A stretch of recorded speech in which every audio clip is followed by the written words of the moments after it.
Abram is called by God, and even when the comfort of family falters, he chooses faith in the God that called him.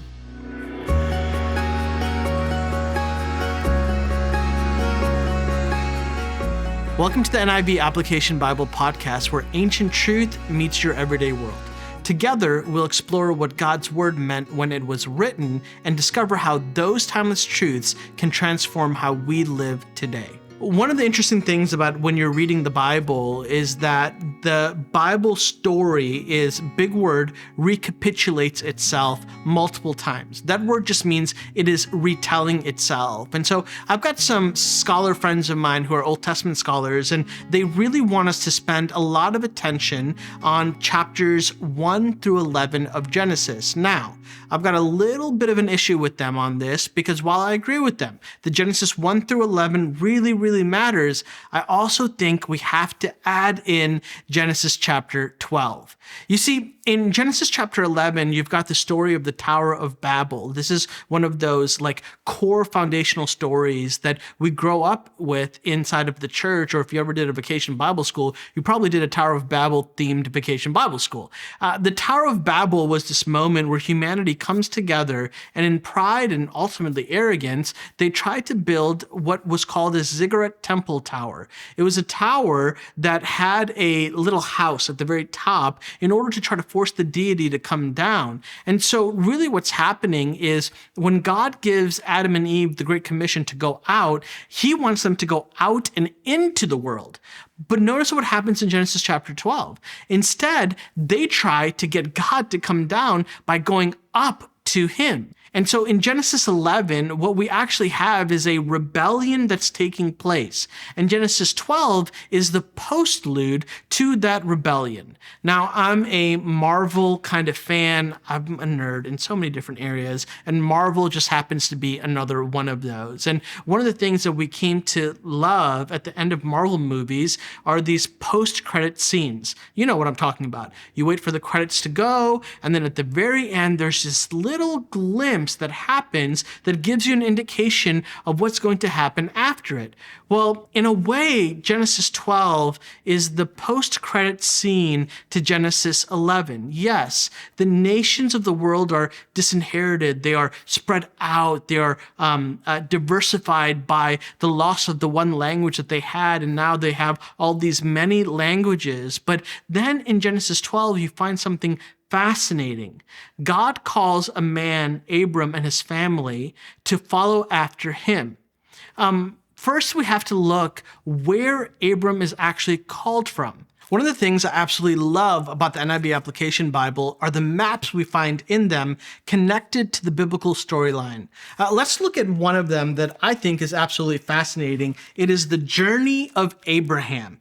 Now notice this, that the journey of Abraham actually starts in a place called Ur of the Chaldeans. Well, guess where Ur of the Chaldeans roughly is?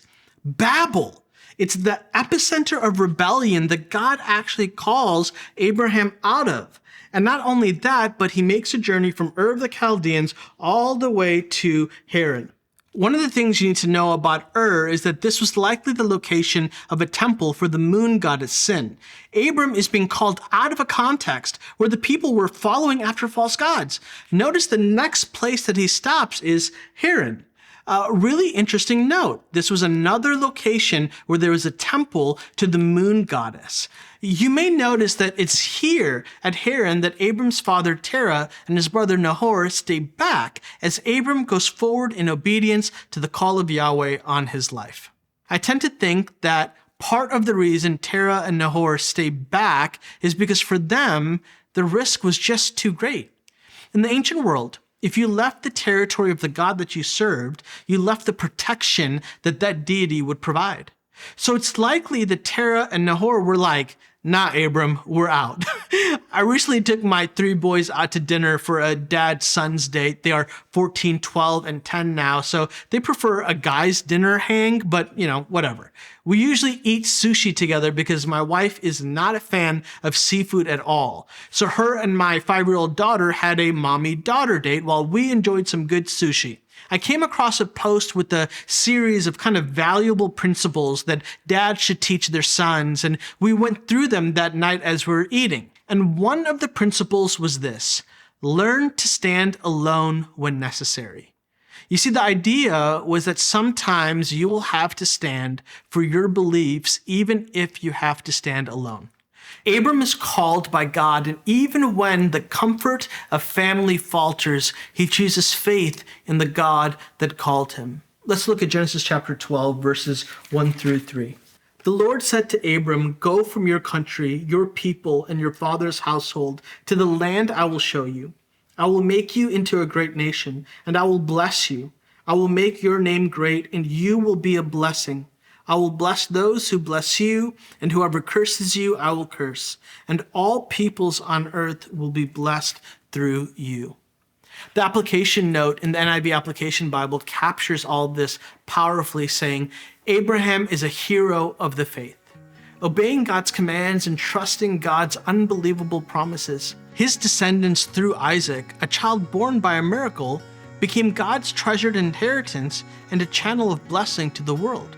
Through Jesus, the Son of God, born in a miraculous way, the church extends the mission of Israel into the world, Galatians 3:29, bringing God's hope and blessing to all peoples. By faith, every believer is a child of Abraham and an agent of God's grand redemption story.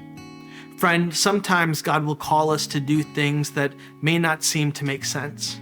We may find ourselves alone as we walk out the call of God, but just like Abram, we are never actually alone when we are following the call of God. God will not only call us, but he will be with us as we follow his leading in life. Abraham never even knew the fruit of his faithfulness, but we get to see it today. And if that is true for Abraham, maybe, just maybe, it may be true for us as well.